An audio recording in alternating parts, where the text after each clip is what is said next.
누가복음 2장 22절부터 38절 말씀. 차신 줄 알고 저와 여러분이 한 절씩 번갈아 가면서 교독하고 마지막 절 봉독하도록 하겠습니다. 제가 먼저 봉독합니다. 모세의 법대로 정결 예식의 날이 참에 아기를 데리고 예루살렘에 올라가니 이는 주의 율법에 쓴 바 첫 해에 태어난 자마다 주의 거룩한 자라 하리라. 한 대로 아기를 주께 드리고 또 주의 율법에 말씀하신 대로 산비둘기 한 쌍이나 혹은 어린 집비둘기들로 제사하려 함이더라. 예루살렘에 시온이라 하는 사람이 있으니 이 사람은 의롭고 경건하여 이스라엘의 유로를 기다리는 자라. 성령이 그 위에 계시더라. 그가 주의 그리스도를 보기 전에는 죽지 아니하리라 하는 성령의 지시를 받았더니 성령의 감동으로 성전에 들어가매 마침 부모가 율법의 관례대로 행하고자 하여 그 아기 예수를 데리고 등장하라. 시므온이 아기를 안고 하나님을 찬송하여 이르되 주제여 이제는 말씀하신 대로 종을 평안히 놓아주시는도다. 내 눈이 주의 구원을 보았사오니 이는 만민 앞에 예리하신 것이요 이방을 비추는 빛이요 주의 백성 이스라엘의 영광이니이다 하니 그의 부모가 그에게 하는 말들을 놀랍게 여기더라. 시므온이 그들에게 축복하고 그의 어머니 마리아에게 말하여 이르되 보라 이는 이스라엘 중 많은 사람을 패하거나 흥하게 하며 비방을 받는 표적이 되기 위하여 세움을 받았고 또 칼이 내 마음을 찌른 하니 이는 여러 사람의 마음의 생각을 드러내려 함이니라 하더라. 또 아셀 지파 바누엘의 딸 안나라 하는 선지자가 있어 나이가 매우 많았더라. 그가 결혼한 후 7해 동안 남편과 함께 살다가 과부가 되고 83세가 되었다. 이 사람이 성전을 떠나지 아니하고 주야로 금식하며 기도하고 섬기더니 다 같이 마침 이때에 나와서 하나님께 감사하고 예루살렘의 속량을 바라는 모든 사람에게 그에 대하여 말하니라. 아멘. 말씀의 제목을 함께 읽어보시겠습니다. 자, 시작. 시몬과 안나의 유일한 소망. 시몬과 안나의 유일한 소망이라는 제목으로 하나님 말씀 전하도록 하겠습니다. 이 설교는 2019년 송년주일에 했던 설교로서 제가 다시 가다듬고 보완해서 내용을 보충해서 오늘 다시 한번 리와인드식으로 말씀을 전합니다. 자, 여러분은 올 새해에 어떤 꿈을 가지고 계십니까? 그리고 이루고 싶은 소원이 무엇입니까? 물론 요즘 아이들에게 무작정 이런 질문을 남발하면 뭐라고 부를까요, 애들이? 꼰대로 낙인 찍히기 딱 알맞으니 조심하십시오. 시대가 변한 만큼 가치관도 조금씩 달라지기 마련입니다. 그때도 말씀드렸지만 이거 기억나십니까? 2017년 8월에 방영된 JTBC 예능 프로그램에서 이효리 씨가 지나가다가 만난 여자아이에게 건넨 말이 한창 화제를 낳은 적이 있었습니다. 프로그램의 진행자가 그 아이한테 어른이 되면 어떤 사람이 될 거냐 하고 물었고 마침 곁에 있던 코미디언이 야, 훌륭한 사람이 돼야지 하고 대신 답했는데 이효리 씨는 그 아이에게 야, 뭘 훌륭한 사람이 돼? 그냥 아무나 돼 하고 잘라 말한 뒤 너무 예쁘니까 성형수술하지 마 라는 말까지 덧붙입니다. 저는 이 방송을 제대로 시청한 적이 한 번도 없고 그리고 이 기사를 읽고 난 뒤에는 그 에피소드가 올라온 동영상을 여러 번 돌려봤었습니다. 한 사람의 있는 모습 그대로를 존중하고 귀하게 여기는 이 건강한 가치관이 유명 연예인이란 타이틀과 걸맞지 않은 그녀의 어떤 소탈하고 따뜻한 말에 고스란히 묻어났기 때문이죠. 저도 굉장히 마음에 남은 말이었습니다. 물론 이렇게 해석하면 안 되죠. 아무나 돼 하고 조언한 말을 막 살아도 돼 하고 극단적으로 해석하는 어리석은 사람은 없을 줄로 믿습니다. 교회 안에도 성경을 자꾸 이렇게 극단적으로 해석하는 사람들이 문제를 일으키는 것처럼 이제 이렇게 해석하면 안 된다는 거죠. 어쨌든 요즘은 제가 어린이 청소년 시절에 많이 나왔던 보이스 비 앰비셔스 소년이여 야망을 가져라 하는 식의 격언보다 요즘은 까르페 디엠, 현재를 잡아라, 오늘을 즐겨라 하는 격언을 더 선호하는 추세입니다. 왜냐하면 이제는 예전과 다르게 아직 오지 않은 내일을 위해 오늘을 희생하기보다는 지금 이 자리에서 주어진 삶을 더 잘 살아내고 누려보자는 생각이 점점 더 힘을 얻는 시대이기 때문이죠. 그리고 저도 그게 맞다고 생각합니다. 그렇다고 내일을 계획하거나 꿈꾸고 소망하는 일을 무작정 고리타분하다고 깎아내릴 필요는 없죠. 균형을 갖춰야 될 필요는 있습니다. 오늘을 건강하고 보람차게 살아내며 더 나은 내일을 꿈꾸는 삶은 선하고 아름답습니다. 문제는 무엇이죠? 이것이 양극단으로 치우친다. 내일만 바라본다거나 그냥 현재만 중요하다거나 이것도 문제고, 더 큰 문제는 뭔지 아십니까? 이도 저도 아닌 상태에 빠져 허우적대는 것이죠. 이런 사람들이 근데 꽤 많습니다. 게다가 삶의 의미나 보람 따위는 이미 상실한 채로 살아가는 사람들이 얼마나 많습니까? 저와 여러분의 이야기 아닙니까? 무슨 의미로 살아가느냐, 무슨 가치로, 이거 이제 생각할 여유조차 없는 것이죠. 그냥 먹고 살기에 급급한 것이죠. 그래서 어느 가요의 노랫말처럼 사는 대로 가는 대로 그냥 되는 대로 살아갈 따름입니다. 이 문제를 놓고 우리가 고민해야 되는 이유가 있습니다. 왜냐하면 저는 이렇게 생각하기 때문입니다. 아무 생각 없이 되는 대로 사는 태도가 사악한 계획을 세우고 불의한 짓을 도모하는 것 못지않게 악하기 때문이죠.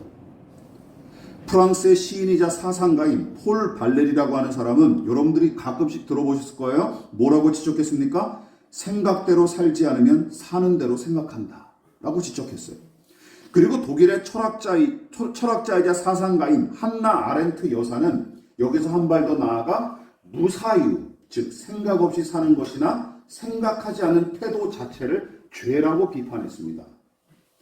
그녀는 나치의 앞잡이로 유태인 학살에 앞장섰던 아이히만의 재판 과정을 지켜봤고, 거기서 아무 생각 없이 근면성실했던 평범한 한 남자의 이 무사유, 생각 없음이 얼마나 끔찍한 결과를 낳았는지 확인했기 때문이죠. 공무원으로서 유태인을 가스실로 보내는 일에, 도장을 찍는 일에 성실했거든요. 국가의 명령에 충실했고 성실했던 사람이에요. 다만 어떤 게 뭐가 없었던 것이죠? 내가 찍는 이 도장이 몇십만 명, 몇백만 명을 죽일지는 몰랐던 것이죠. 생각을 하지 않았던 것이죠. 이처럼 환경과 시간에 마냥 맡기는 삶은 진보와 성장과 성숙을 이루기는커녕 정체되기 일쑤고 나중에는 퇴보와 변질과 부패로 끝나기 마련입니다. 기억하십시오. 자기 만족을 위하는 꿈이나 더러운 욕구로 점철된 이기적인 소원만큼 기억하십시오. 생각하지 않는 것도 비겁하고 사악한 일이라는 것이죠. 그러므로 너 자신을 알라 했던 고대 그리스의 격언은 지금도 유효하고, 또한 믿음으로 사는 신자도 거기서 예외일 수가 없습니다. 여러분, 기독교는 생각하는 종교입니다. 믿으십니까? 이거를 놓치면 안 돼요. 오죽하면 함석헌 선생도 뭐라고 토로했습니까? 생각하는 백성이라야 산다라고는 책이 있어요. 또한 진실한 소원과 꿈도 거기서부터 시작됩니다. 무엇부터요? 나는 누구인가? 나는 무엇을 위해 살아야 하는가? 이런 종류의 진지한 성찰을 통해 얻은 꿈이 진실하고 선합니다. 그리고 거기서 맺어진 소원이야말로 열매를 맺기에 딱 알맞은 것이죠. 3년 전에도 그랬지만 이 설교를 준비하면서 떠오른 인물이 백범 김구 선생이었습니다. 그분의 자서전인 백범일지에서 당신의 소원을 이렇게 기록했었죠. 길지만 제가 읽어보겠습니다. 내 소원이 무엇이냐 하고 하느님이 물으시면 나는 서슴치 않고 내 소원은 대한독립이요라고 대답할 것이다. 그 다음 소원이 무엇이냐 하면 나는 또 우리나라의 독립이요 할 것이요. 또 그 다음 소원이 무엇이냐 하면 셋째 번 물음에도 나는 더욱 소리 높여서 나의 소원은 우리나라 대한의 완전한 자주독립이요 하고 대답할 것이다. 동포 여러분, 나 김구의 소원은 이것 하나밖에는 없다. 내 과거의 70평생을 이 소원을 위하여 살아왔고 현재에도 이 소원 때문에 살고 있고 미래에도 나는 이 소원을 달하려고 살 것이다. 나는 일찍이 우리 독립정부의 문지기가 되기를 원하였거니와 그것은 우리나라가 독립국만 되면 나는 그 나라의 가장 미천한 자가 되어도 좋다는 뜻이다. 왜 그런고 하면 독립한 제 나라의 빈천이 남의 밑에 사는 부귀보다 기쁘고 영광스럽고 희망이 많기 때문이다. 위대한 생각 아닙니까? 거꾸로죠. 친일파 이놈의 새끼들은 거꾸로였죠. 네? 나라를 뺏기는 건 상관이 없고 내가 그냥 잘 먹고 잘 살면 그만이다 라는 사고방식이 있으니까 변절하고 배신하는 거 아닙니까? 무사유의 죄를 털어버린 자유인의 소원을 보십시오. 물론 김구 선생님이 거듭난 그리스도인인지 아닌지는 이게 생각해볼 여지가 있지만 어쨌든 나 자신에 관한 성찰과 소원에서 그치지 않은 점을 여러분 주목하십시오. 백범의 소원은 나는 이 시대에 어떤 역할과 책임을 감당해야 하는가 하는 질문과 고민까지 거슬러 올라갑니다. 이런 얘기가 부담스러우십니까? 그러나 여기가 끝이 아닙니다. 백범 선생이 독립정부의 문지기가 되어도 좋다 하고 고백한 말은 아마도 성경에서 영감을 얻은 것처럼 보입니다. 이분도 성경에 심취한 적이 계셨거든요. 시편 84편을 지은 시인이 무엇을 평생 바라고 소원했는지 우리 한번 다 같이 읽어볼까요? 시작. 주의 궁정에서의 한날이 다른 곳에서의 첫날보다 나은즉 악인의 장막에 사는 것보다 내 하나님의 성전 문지기로 있는 것이 좋사오니. 거의 비슷한 내용이죠. 하나님께서 저와 늘 함께 하신다면 저는 하나님의 성전 문지기라도 좋습니다 하는 내용이에요. 특별하게 선택을 받은 위대한 신자의 고백인 것처럼 못 박은 채 평범한 자신과는 거리가 먼 신앙이라며 얼렁뚱땅 넘겨서는 절대 안 됩니다. 왜냐하면 하나님을 경배하고 신뢰하는 믿음의 사람은 누구나 그리고 마땅히 지녀야 할 소원이자 고백이기 때문이죠. 하기야 대부분 신자의 믿음이 어느 때보다 하향 평준화된 요즘은 이런 종류의 신앙 고백을 엄청난 부담으로 여기거나 오르지 못할 나무처럼 치부하기 일쑤죠. 그러나 이 시의 저자는 여러분 다윗이나 모세가 아닙니다. 성경에 이름 한 자 남기지 않은 무명의 시인입니다. 무명의 시인이 이런 얘기를 한 거예요. 게다가 신실하고 진지한 믿음의 소유자들은 예외 없이 이 신앙을 고백하고 소원했습니다. 그러므로 신실한 신자들은 자신의 정체와 내면의 문제에 관해 진지하게 고민한 것은 물론이고 자신이 속한 시대와 공동체의 문제를 늘 염두에 두고 지금 여기에 하나님 나라가 임하기를 소원하며 살았던 것이죠. 그뿐만이 아닙니다. 궁극적으로 하나님과 그 나라를 향한 소망으로 충만했다는 공통점을 지니고 있어요. 즉 그들의 고민과 소원은 개인의 영역에서 그치지 않았습니다. 신실한 믿음의 사람들은 자신이 속한 시대와 이웃을 향한 선한 소망은 물론이고 하나님과 그 나라를 갈망하며 기도로 씨를 뿌리고 믿음의 길을 걷기에 힘썼던 것이죠. 여러분 성경이 좋은 믿음의 본보기로 제시했던 모든 인물이 다 그러했습니다. 물론 믿음의 수준과 실력의 차이는 있을지언정 하나님과 그 나라에 대한 소망은 그들의 공통 분모와도 같았던 것이죠. 그러므로 이 소원이 결여되거나 결핍된 사람은 신자로 보기가 솔직히 어렵습니다. 신자로 보기가 어려워요. 하나님과 그 나라에 대한 소원이 있느냐 없느냐 그걸 가지고 성숙한 신자인지 아니면 거듭난 신자인지 좀 판가름해 볼 필요가 있다는 것이죠. 여러분 본문에 등장하는 시므온과 안나도 마찬가지입니다.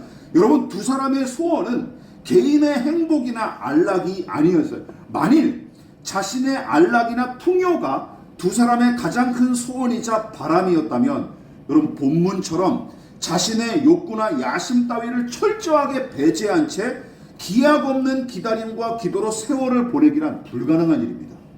그렇지 않습니까? 잘 먹고 잘 사는 것이 그들의 최종적인 목적이고 궁극적인 삶의 가치였다면 이런 식으로 세월을 보내진 않았을 거예요. 허비라고 느꼈겠죠. 오로지 이스라엘과 온 세상을 구원하러 오신 메시아 그분과 만나는 은혜를 누구보다 간절히 기다리고 소망하며 그 사명을 소중히 여겼던 까닭에 오랜 세월 인내하고 절제할 수 있었던 것입니다. 여러분 게다가 두 사람이 마냥 기뻐하고 즐거워하면서 이런 기다림을 손쉽게 버텼을 거로 생각하십니까? 큰 오해죠. 두 사람의 사정이 넌지시 드러난 구절을 우리가 두 군데로 찾아볼 수 있습니다. 먼저 29절 시므온이 뭐라고 얘기합니까? 아기 예수를 만난 뒤에 시작. 주제여 이제는 말씀하신 대로 종을 평안히 놓아주시는도다. 안나가 이런 얘기를 안나를 보십시다. 시작. 또 아셀 지파 바누엘의 딸 안나라는 손자가 있어 나이가 매우 많았더라. 그가 결혼한 후 7해 동안 남편과 함께 살다가 과부가 되고 84세가 되었더라. 이 사람이 성전을 떠나지 아니하고 주야로 금식하며 기도함으로 섬기더니 여러분 29절에 이 시므온이 한 말은 이제 막 제대한 군인의 고백처럼 들려요. 아 이제 끝났구나. 다른 번역본도 이 구절을 어떻게 번역했느냐. 무거운 짐을 내려놓고 가벼워졌다. 뭔 얘기인지 아시겠죠? 임무를 다 완수하고 자유를 얻었다 하는 식으로 번역을 했어요. 안나의 인생에 대해 장황하게 설명한 이유도 마찬가지입니다. 오로지 하나님만 바라보고 메시아를 기다렸던 안나의 삶은 여러분 여기 인생의 즐거움이 어디 있습니까? 남편은 결혼한 지 7년 만에 먼저 돌아가셨고 그리고 나머지 인생을 그 수십 년을 홀로 살면서 혼자 또 평안히 산 게 아니라 뭐 하면서 살았어요? 주야로 금식하면서 성전 안에서 기도하면서 인생을 바쳤습니다. 이런 삶이 마냥 즐겁기만 했을까요? 그럴 리가 없지 않습니까? 여행도 한번 못 다니고 말이죠. 여러분 보십시오. 오로지 하나님만 바라보고 메시아를 기다렸던 이 안나의 삶은 맹목적으로 윤택과 안락한 삶을 기대하는 그리고 기도하는 요즘 신자들과의 태도는 너무나도 거리가 멉니다. 그러나 성경은 안나와 시므온의 삶을 가리켜 뭐라고 얘기하죠? 복이 있다라고 묘사를 합니다. 복이 있다. 이게 성경의 관점, 하나님의 관점이죠. 다른 말로 두 사람의 삶이야말로 하나님 보시기에 복스러우며 그들이야말로 참된 행복과 기쁨을 얻은 거로 기록을 하고 있는 거예요. 또한 성경은 시므온과 안나의 소원, 두 사람이 목표하고 바랬던 바가 그들의 삶과 신앙을 말해준다고 우리에게 가르쳐주고 있는 것입니다. 여러분, 신자는 어떤 사람입니까? 누가 그리스도인일까요? 두 사람의 이야기를 빗대어 표현하자면 하나님과 그 뜻을 갈망하는 사람, 그 나라에 들어가기를 소원하고 그 나라가 이곳에 임하기를 소망하는 사람입니다. 믿으십니까?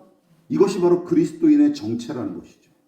이 소원과 갈망을 도무지 찾아볼 수 없는 사람은 예수를 따르는 그리스도인이거나 성령으로 거듭난 신자라고 보기가 어렵습니다. 자, 이제 여러분 각자 한번 대답해 보시죠. 여러분은 하나님을 만나 뵙기를 사모하십니까? 주의 은혜가 충만해지기를 바라고 또한 그분의 뜻이 내 삶에 이루어지기를 소원하십니까?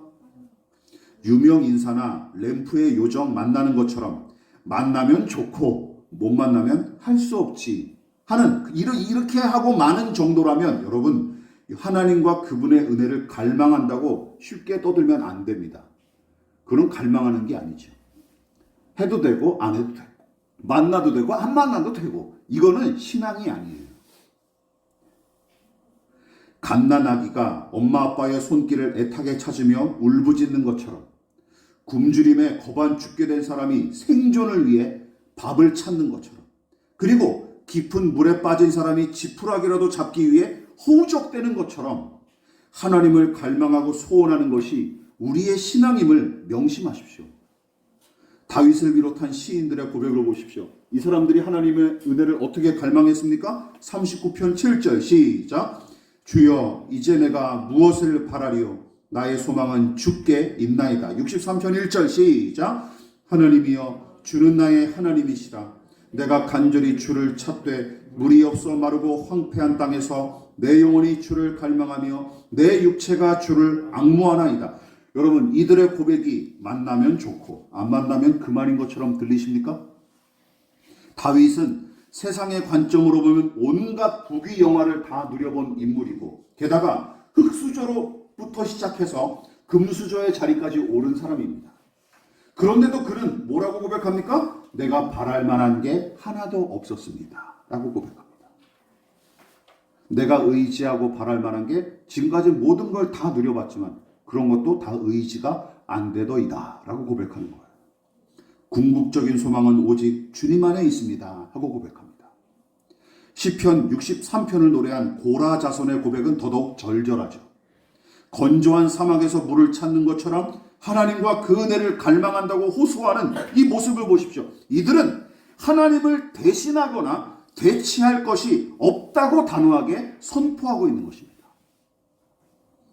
우리가 신앙생활을 하면서도 가장 어려움을 겪는 일이 뭡니까? 가장 신앙생활을 열심히 하는 것처럼 보이지만 정작은 그 신앙이 결국 종교 행위에 불과하다는 걸 무엇이 방증해 줄까요?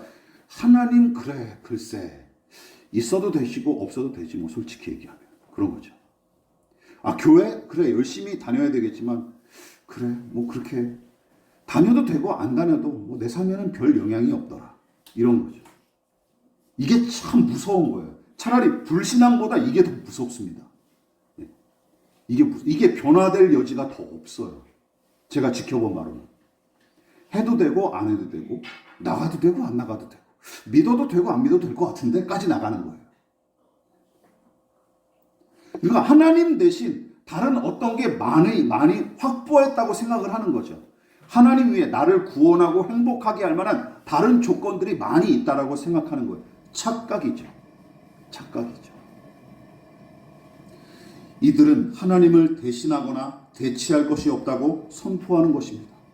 시몬과 안나도 평생 그 소원을 품고 살다가 마침내 이방의 빛과 이스라엘의 영광인 아기 예수를 만났습니다. 여러분 과연 두 사람이 여기서 지난날 누리지 못한 것과 가지지 못한 것을 아쉬워하거나 후회했을까요? 10년 전에 내가 저기 땅 사둔 거 왜 팔았을까? 내가 왜 거기서 이사했을까? 그런 거 가지고 후회했을까요? 지금 이 아기 예수를 만난 자리에서 그럴 리가 없겠습니까? 내가 왜 이 인간과 결혼을 해서 지금까지 개고생을 하고 있을까? 라는 거를 이게 후회하고 있어요. 안나가 남편이 먼저 죽은 걸 이 아기 예수를 만난 이 자리에서 후회하고 서글퍼했을까요? 그럴 리가 없을 것입니다.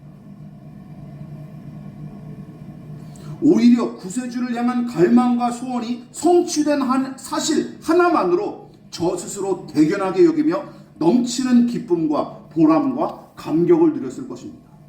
물론 개인의 행복을 최우선으로 여기는 요즘 이런 메시지가 구시대적 발상으로 취급받기 일쑤이긴 분명하죠.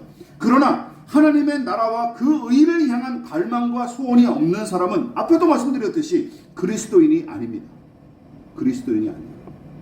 왜냐하면 믿음이란 게 이런 성질이 있기 때문에 믿음은 하나님과 그 은혜를 향한 갈망을 불러일으키는 거예요. 믿음이 그런 작용을 하는 거예요. 믿음과 하나님을 향한 갈망은 비례하는 겁니다. 여러분 믿음이 점점 더 커갈수록 하나님과 그분의 나라를 향한 갈망도 비례해서 커지기 마련이에요. 다시 말해 믿음이 클수록 하나님을 소망하는 마음도 커지고 하나님을 갈망하는 마음이 깊을수록 믿음도 깊어지기 마련입니다. 교회 다닌다고 믿음이 아닙니다. 헌금을 한다고 믿음이 아니에요. 이 갈망이 있느냐, 내가 이 갈망을 마음에 품고 그것을 위해 분투하며 살아가느냐, 이것이 관건이라는 것이죠. 처음에 언급드렸듯이 건강하고 성숙한 정신을 지닌 사람은 먼저 자기 스스로에게 정직할 뿐만 아니라 자신의 처지와 내면을 잘 헤아릴 줄 아는 사람이에요. 이게 건강한 내면을 가진 사람이에요. 나 자신을 잘 돌아볼 줄 아는, 헤아릴 줄 아는 사람. 내가 누구인지, 나의 가치가 무엇인지. 더 나아가 이 시대에 속한 사람으로서 이 시대를 향한 자신의 책임과 역할이 무엇인지 이해하는 사람이에요. 결국은 나만의 행복이 아닌 타인의 행복과 더 나은 세상을 꿈꾸며 바란다면 더할 나위 없이 훌륭한 인생인 것이죠. 나 자신에 대한 성찰이 있고, 그리고 나 혼자 살아가는 세상이 아니라 이웃과 더불어 살아가는 인생. 이것을 아는 사람이라면 참 훌륭한 사람이라고 할 수 있습니다. 그러나 거기까지가 전부라면 그것도 믿지 않는 사람도 누구나 할 수 있는 일이에요. 그리스도인들과는 거리가 멀죠. 여러분, 시몬과 안나와 같은 소원이 없다면 훌륭한 사람은 될 수 있을지언정 하나님의 사람은 아닙니다. 믿으십니까? 훌륭한 사람일 수는 있지만 하나님의 사람은 아니에요. 다시금 강조하지만 신자란 이런 갈망과 소망을 틀림없이 내면에 지니고 있는 사람입니다. 어떤 갈망? 우리가 자주 찬송을 불렀었죠. 빌립보서 1장 20절 시작. 나의 간절한 기대와 소망을 따라 아무 일에든지 부끄러워하지 아니하고 지금도 전과 같이 온전히 담대하여 살든지 죽든지 내 몸에서 그리스도가 존귀하게 되게 하려 하나니. 여러분, 바울의 간절한 기대와 소망이 무엇입니까? 복권 당첨으로 일확천금을 얻는 것일까요? 부동산을 잘 팔아서 이윤을 남기는 것입니까? 여의도 크기의 정원과 1,000평 남짓한 5층짜리 저택을 보유하는 것인가요?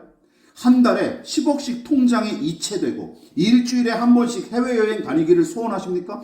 최정상급 연예인들처럼 항상 주목받는 삶을 꿈꿨을까요? 혹은 세상 누구보다 강한 권력과 권세를 가지고 호령하고 싶었을까요?